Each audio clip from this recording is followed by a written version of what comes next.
2021'in son çeyreğinde dünyada ekonomisi gelişmekte olan ilk 3 ülke arasında yer alıyor aslında. Yurt dışındaki yatırımcının Türkiye bakış açısı da böyle.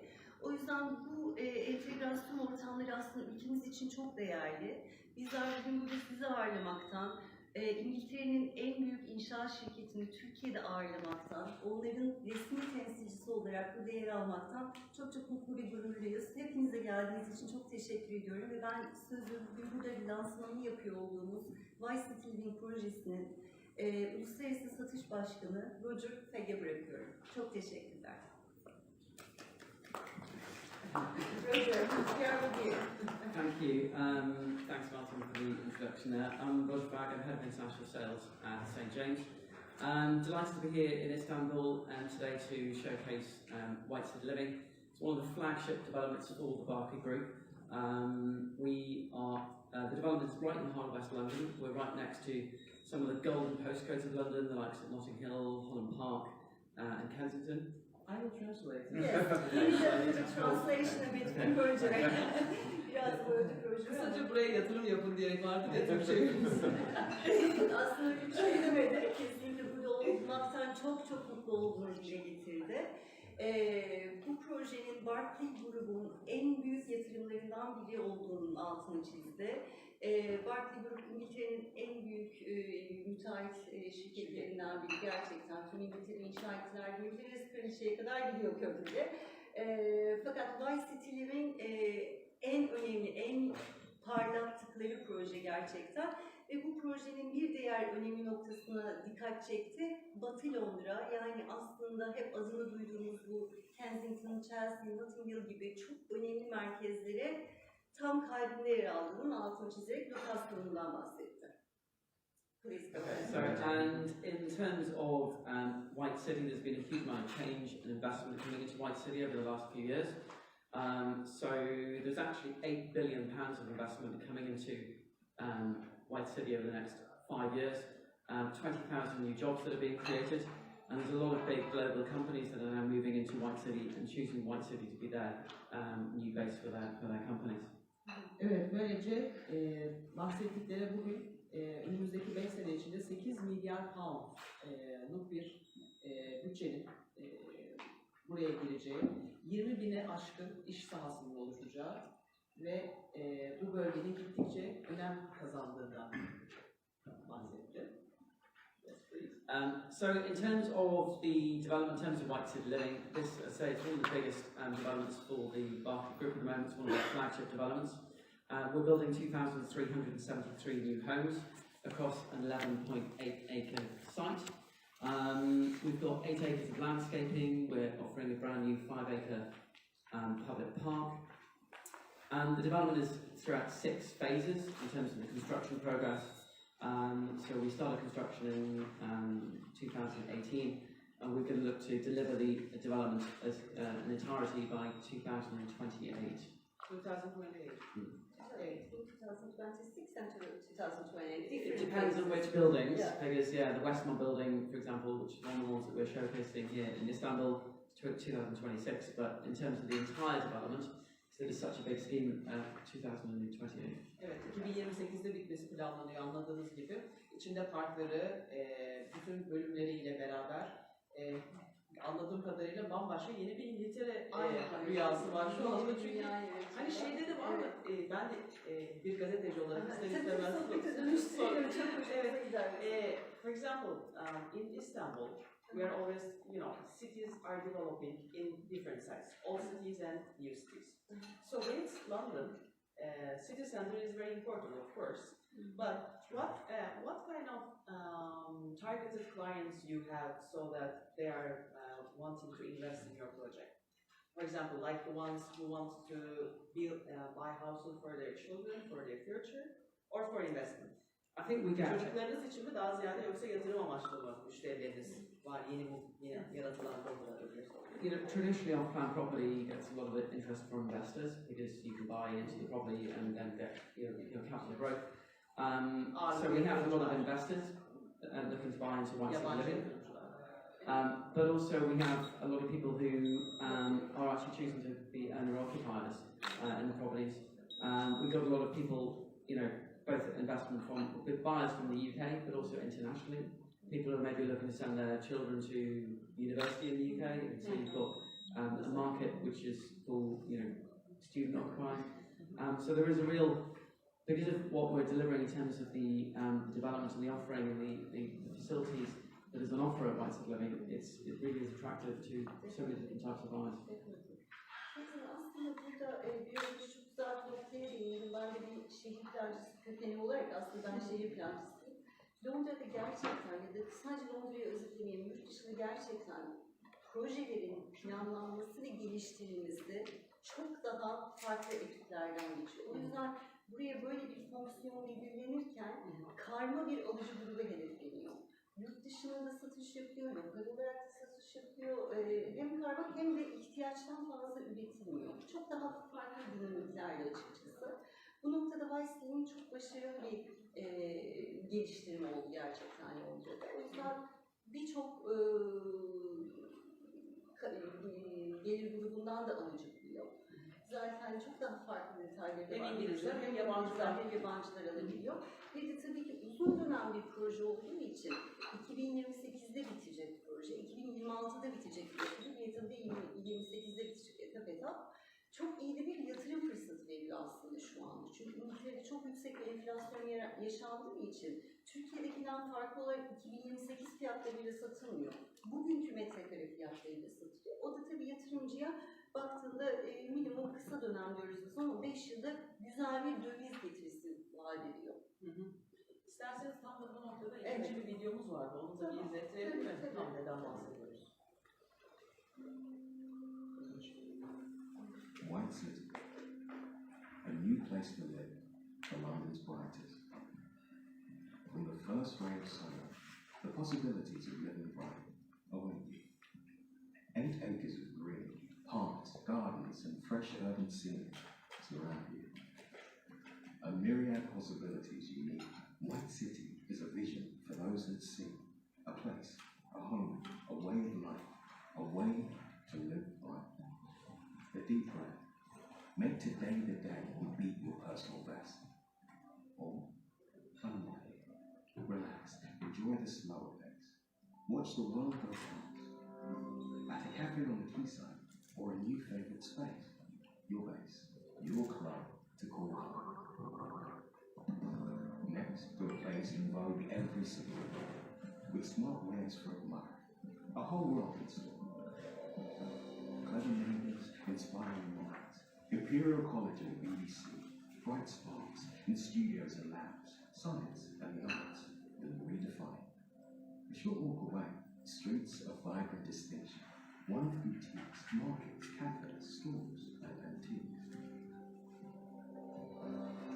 Night houses and social rooms, 3 tube lines connect you in a heartbeat to the West End's heart, where the spotlight falls on Michelin stars, bars, restaurants, grand theatres, and halls.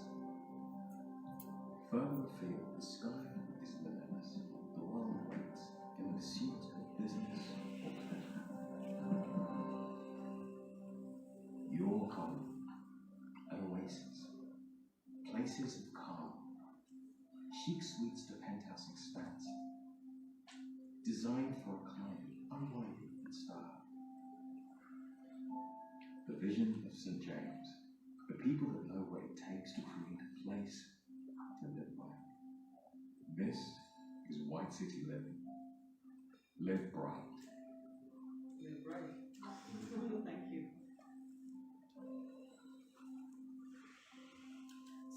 So, yes, yeah. So let me just tell you a bit about the landowners, because actually some of the big changes in regeneration that's been happening in White City is because of the investment and the people who are occupying the local areas. So obviously White City Living, we're in the heart of White City. But immediately to the south of White City Living, we've got the Westfield Shopping Mall. So this is, it underwent an extension in 2018, and it's currently the biggest shopping mall in Europe. It's got 360 stores, 60 dining venues. It's actually got a luxury shopping village within the mall, so it's got some high-end boutiques, the likes of Louis Vuitton, Cartier, Versace, but it's got this luxury shopping village within the mall. So it's a fantastic thing to have on our site within White City. It's 1 minute's walk from the entrance to the development. So, White City'de olan en önemli şeylerden biri tabii ki hanımların da çok ilgi gösterdiği Westfield alışveriş merkezi olacak. Burada 360'a yakın mağaza, 60 tane restoran ve lüks markalar, Louis Vuitton, Cartier gibi gruplarla çalışıyor olacağız. Dünyanın en büyük alışveriş Merkezi olacak. Evet. Yok olacak değil, mevcutta var. Westfield'ın tam yanında burası. Dünyanın en büyük alışveriş merkezi Westfield. Onun batıdaki, doğudaki değil. Doğudaki de Avrupa'nın en büyüğü ama batıdaki dünyanın. Onun tam yanında. Alışveriş merkezine çıkıyor. Evet. Ben de gidemiyorum Feyza'cığım ama çalışmaktan, fakat tam onun yanında bu da büyük bir atraksiyon aslında proje. Diğer tarafında da eski BBC stüdyoları var. Diğer tarafında da Soho House var. O yüzden çok kilit bir noktada, aynı zamanda bağlantı noktaları da bütün trenlerin geçtiği bir yerde. Aynı zamanda da 6 dakika Hyde Park'a gidebiliyorsunuz. Yani o kadar kilit bir noktada. Evet. She even explains so well. So I did hear that. So you read that, the Soho House there. So yeah, actually the BBC Television Centre was opposite the development. It's the main reason that people would have known about White City in the past, because in the past, actually, interestingly, the land for White City Living used to be the old warehouses for Marks and Spencer's. So the whole area is being kind of redeveloped.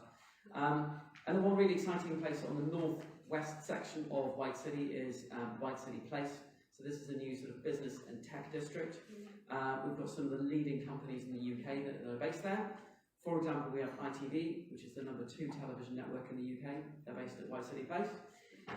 But we've also got some big companies that are moving in. So L'Oreal, they're the #1 biggest cosmetics company in the world. They're choosing White City Place to be their new UK headquarters. We also have headquarters for Calvin Klein, Tommy Hilfiger.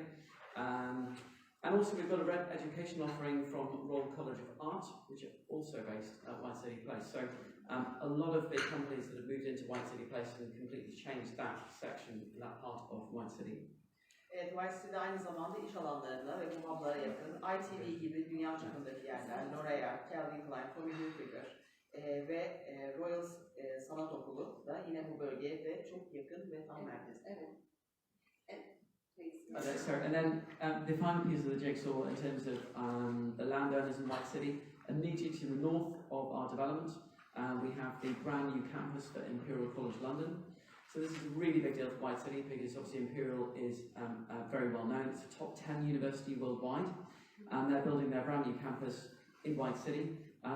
They're investing £3 billion in that campus, and it is a 23-acre campus, so it is huge. I mean, our development is 11.88 acres. So their campus is more than double the size of the White City Living development, and it's right next door on the development. Actually, one interesting thing to note is the new building that we have, Westmont, Imperial College London, will be occupying the ground floor commercial units in that building as their gateway to Imperial College London. So it's a great thing to have. You know, not only we've got the shopping mall, biggest shopping mall in Europe, on our doorstep, and we've got lots of restaurants and everything at the Television Centre, big companies that are moving in at White City Place, but obviously Imperial College London, having this university right on the doorstep. İznini ben çevirebilirim Feyza'cığım, çünkü projenin bence en önemli verilerinden biri. Dünyadaki ilk 10 üniversitenin içinde yer alan Imperial College, yaklaşık 3 milyar poundluk bir yatırım yapıyor White City Living'e ve bu projenin içinde yeni kampüsleri yer alacak. Hatta Westmont etabının, proje etap, Westmont etabının ilk 2 katı Imperial College'ın alanı olarak da değerlendiriyor. O yüzden Türkiye'den biz bu projeye en çok ilgi aslında yurt dışına çocuklarını okumaya gönderen ailelerden aldığımız gibi oraya bütün dünya şu anda ilgi odağı olduğu için çok iyi bir yatırım aracına da dönüyor White City'nin. Yanında Westfield var, Soho House var, kilit noktasında Imperial College geliyor içine ve çok iyi planlanmış bir proje. Bence Imperial College en önemli faktörlerinden biri projenin. Maddi olarak hazırlıklı olması evet. ve başarılı bir çocuğunuz olması Aynen da önemli bir şey. Aynen öyle. So thank you very much Thank you. Anything you want to add? I've just got another couple of points. Just one thing I wanted to touch Yeah, on was transport links. So I used to be an agent for many years, and I know, understand the importance of if you're buying a property for owner occupation or if you're buying as an investor, transport links are critical.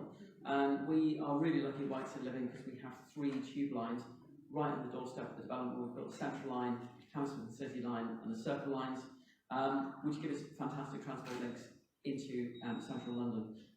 So, for example, 6 minutes to Notting Hill, 12 minutes to Bond Street, the heart of the West End, and then it's less than 25 minutes to Bank.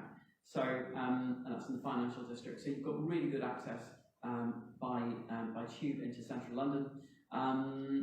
Heathrow Airport is only half an hour away. Again, so you've got really good access to Heathrow Airport. And also we have the A40, it's one of the main roads coming in and out of London, and it's less than a minute's drive on the front of the development. So really, really good transport access.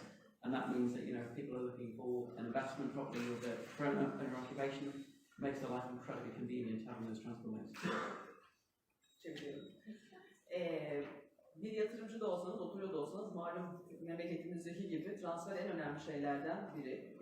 Ve burada merkezi Central ve City Line'a hemen çok yakın olması projenin. Bond Street gibi hanımların çok sevdiği lüks destinasyonların 12 dakika uzaklıkta olması. Bankaların ve finansal distriklerin 25 dakika uzaklıkta olması, havaalanı 30 dakika uzaklıkta olması da önemli projenin detaylarından biri. Because the last thing I was mention is our latest building we just launched, which is Westmont. So this is an incredible building. You'll see from some of the initial first video that you saw. This building is designed in a way that it's like living in a members club where ownership is the new membership. And the building has some really, really fantastic facilities. So you'll see in the video, it's got a rooftop pool and the beach, which, you know, is extremely unusual in terms of offering, in terms of the London.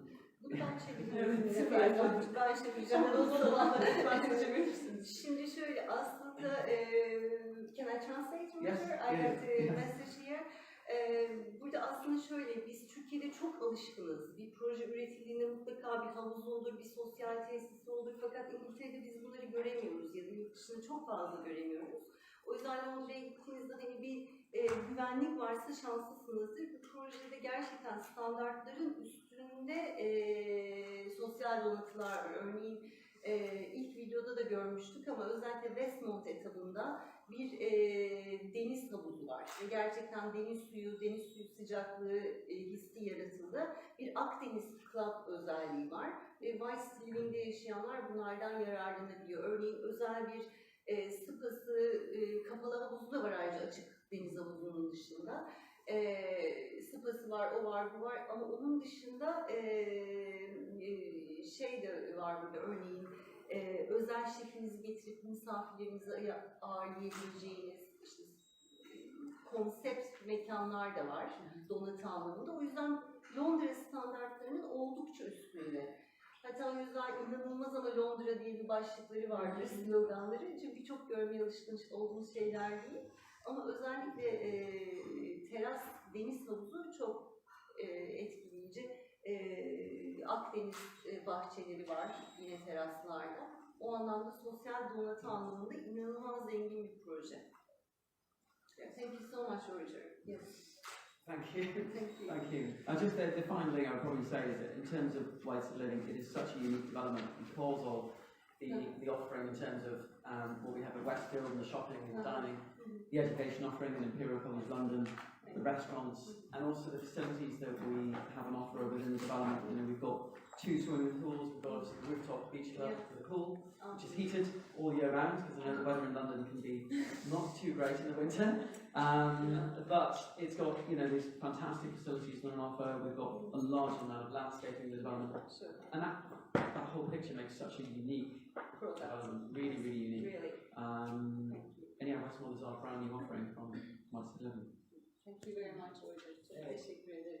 İngiltere'nin bu hava şartlarına rağmen gerçekten çok güzel ve çok doldurulu bir proje olduğu %100. Şimdi ben sözü izin verirseniz John Wood'a, Kngiht Frank Uluslararası Satış Müdürü'ne vermek istiyorum. Thanks very much, Roger. That was really informative. Thank you. Good morning, and can I firstly start by saying it's fantastic to be back in Istanbul, such a beautiful city. We're delighted to be here on behalf of St James today for White City Living. My name is John Wood, and I form part of the international project sales team at Kngiht Frank. Now, what is happening in the London property market? It's a broad topic. However, to give you a high-level overview, what we're seeing at the moment is with COVID-19 restrictions being eased across the globe and international travel starting to open up again, we do expect 2022 to be a bumper year for London, with inward investment from the international markets. Meltem sen çevir istersen. Ben Yakında çevireyim. Peki, tamam. 2023 içinden çok bir güzel. olarak, aynen. Öncelikle çok teşekkür etti size. Tekrardan Türkiye'de olmaktan çok mutlu olduğunu dile getirdi. Daha önce de biz John'u Kngiht Frank'ten ağırlamıştık. Burada Kngiht Frank'ten başka executive'larla birlikte. Genel olarak Covid kaynaklı sınırlamalarının tamamen kalktığından bahsetti Londra'da ve burada tabii ki tekrardan seyahati, alışverişte, ticareti bunları çok daha aktif bir hale getirdi. 2022'nin çok sağlam bir yıl olduğu beklentisi var İngiltere'de. Bu noktada genel olarak biraz rakam verecek Roger bize. John bize. John, we look forward to hear the numbers from you. Yeah, for no, the London market. absolutely, of course, Melton. So, in terms of numbers, and there's some really interesting statistics that have been reported by Kngiht Frank over the past 2 months. We've seen buyer registrations up 72% on the 5-year average. So that's international purchasers registering for property and looking to buy in the UK. Kngiht Frank'in 2 ay önce açıkladığı pazar raporunda bu sene %72'lik bir artış yaşandı ilgide. Yani 100 kişi kayıt olurken ya da ev alırken 172 kişi ev almaya başladı. Bu da çok büyük bir artış tabii ki. 2021 mi? 2021'de evet. 2 ay önce açıklandı, Aralık ayında açıklandı bu rapor. 2021'in ilk 3 çeyreğini kapsıyor. %72'lik bir artış yaşandı talepte. Yes, please go ahead. Thanks, Melton. So obviously 2020 and 2021 were tougher years due to COVID-19. However, we are seeing encouraging signs of growth in the London property market, with prices in London up 5.5% annually over the year to December. And that is really encouraging for the London property market, and a lot of that growth is from international investors looking to buy in London.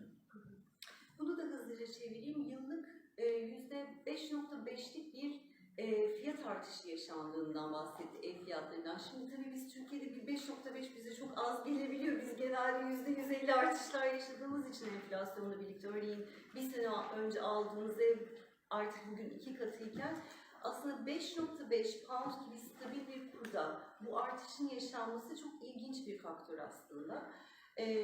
Aslında lokal markete baktığımızda biz belki evet 2 katı artıyor fiyatlarını ama dövize vurduğumuzda genelde zararda oluyoruz maalesef. Bu 5.5'lik döviz artışı yaşandı geçen sene. Bu da iştahlı bir oran aslında çünkü genelde %2'leri aşmıyor artışlar dövizde. Döviz olarak alınan gayrimenkuller yurt dışında. O yüzden bu sene güzel bir artış, 5.5'lik bir artış yaşandı. Thank you very much. Perfect. Thanks very much, Melton. So, before coming here to Turkey today, I sat down with our London research team because I wanted to get an understanding of the figures that we'd be looking at over the course of the next 5 years. Now, there's some really interesting statistics, and in terms of international investment coming into the London property market within that 5-year period, we would expect £13.9 billion to be spent over that period of time, which is really encouraging to see. Aslında bu çok önemli. Mesela, thank you so much, John. Bizim Londra'da ciddi anlamda büyük bir araştırma departmanımız var. Yani aslında pek emlak şirketlerini görmeye alışkın olmadığımız bir şey Türkiye'de ama bu araştırma departmanıyla biz de Türkiye, GRED olarak Türkiye ekibiyiz bunu ve gerçekten bu raporu da 2 ay önce bitirdik çalışmasını ama 6 aylık bir çalışma, bu ciddi bir data çalışması. Bizim bulgularımıza göre önümüzdeki 5 sene içinde Londra'ya yapılacak toplam konut yatırımı 13.9 milyar pound. Tabii ki bu Türkiye genelinden değil, tüm dünya genelinden. Ama bu işleri güzel yönettiğimizde dünyada yatırım için büyük bir potansiyel var konut sektöründe. İnşallah Türkiye'ye de çekebileceğiz bu yatırımı. Böyle entegrasyon ortamlarıyla. Ne diyebilirim başka? Evet, bu zorluklara rağmen. Evet, aynen bu zorluklara rağmen. 13.9 milyon poundluk bir yatırım bekleniyor. Sadece Londra'ya önümüzdeki 5 sene içinde. Bunun biz %1'ini bile çekebilsek İstanbul'umuzda inşallah o günlerde gelecek. Thank you so much. Thanks, Malcolm. So, just finally to touch on inflation. Now, inflation is something that's affecting you here in Turkey, and it is affecting us in the UK.